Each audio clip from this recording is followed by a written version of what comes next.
Yes, I mean, international work by its very nature means that you're dealing with more than one tax jurisdiction. So you've got to be, I would say, tax aware.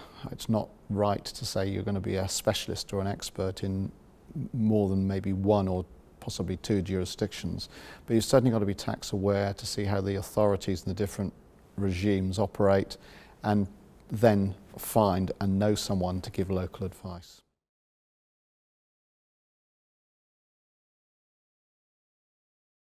Yeah, it's interesting.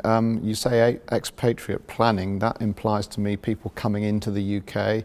I think with some of the non-dom changes that we've had, people have actually been leaving the UK to find sunnier and more tax benign climates elsewhere. There has still, and of course I think the UK will remain a centre of somewhere for someone to come to work, because we are such a focal point in the global economy, and therefore expatriate taxation will continue to increase, albeit that some of the long-term residents may be going.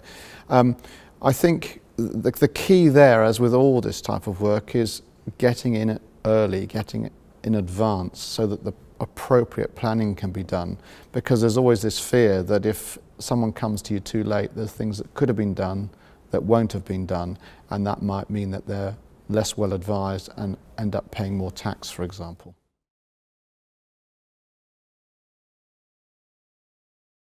Interesting changes in property taxation over the last two years, really.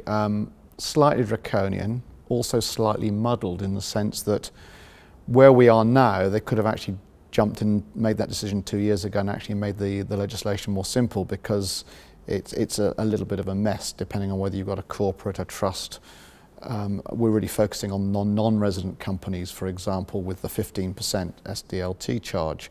I'm surprised they just didn't change the law to make the transfer of shares owning those properties subject to normal SDLT rates. But clearly there's an attempt here by the government to stop people using those vehicles because they've been seen as tax avoidance devices, even though actually people from foreign jurisdictions might find that a company is a very suitable vehicle for holding assets, whether it's property or other sort of matters. So I think in that sense, you know, it's a sledgehammer to crack a nut. What I have seen as a result of that is, of course, people setting up structures less now. There's more individual property ownership going on, depending on the nature of the property concerned.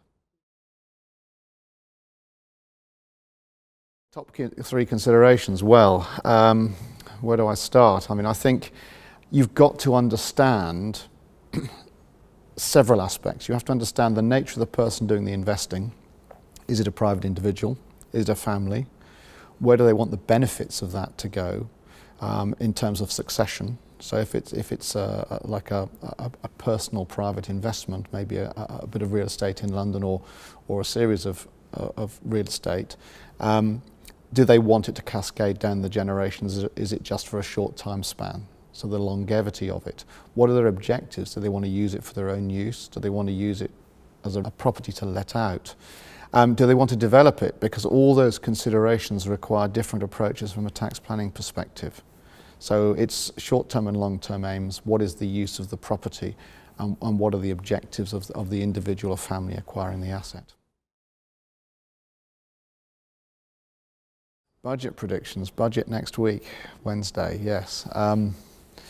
Well, don't hold me to these. I'd like to think there'll be very few changes because there's been so much in the last few budgets, and of course we've got an election coming, so whatever changes are proposed, I'm sure they'll be political, they'll be, and why not, and in a sense looking to what the Tory regime, if it gets back in, will do beyond the next few months. What are the major areas of change? I think they will encourage an increase in personal allowances, so that lower paid, i.e. non-high rate tax-paying individuals will benefit a little bit from that. So it's a sort of a blanket potential advantage for those earning less than 100,000 a year. What else? I mean, they'll probably continue with their anti-avoidance drive. They may specifically look again at property. There's some consultations going through at the moment which they may start bringing into focus. So what do I think is going to happen? I think the bigger issue is what happens after the election, to be honest. Yes. On a flippant note, I'm glad I'm towards the end of my career with all these tax changes. I think, you know, having been in tax for 30 years, you see an awful lot of change over that period of time. I think the tax law is too complicated now. Businesses want certainty, individuals want certainty.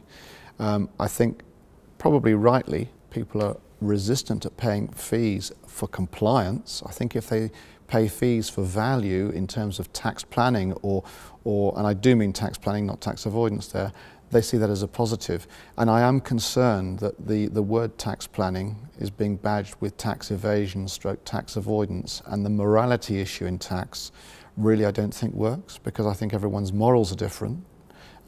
Yes, you can interpret tax laws differently, but that to me is in the hands of those that write the statute. If the law is ambiguous, then that's their problem. They have to sort that out and make it less ambiguous. Maybe in simplification we look to live in utopia, and if you are going to simplify you always have these ambiguities, so maybe complexity is a consequence of where we are and something we have to live with. But too many tax changes provides uncertainty, and that drives business and potentially individuals out of the UK, and I think that's the wrong message. It's about encouraging people to come in, making them pay a reasonable amount of tax, so therefore that it drives the economy and everyone benefits.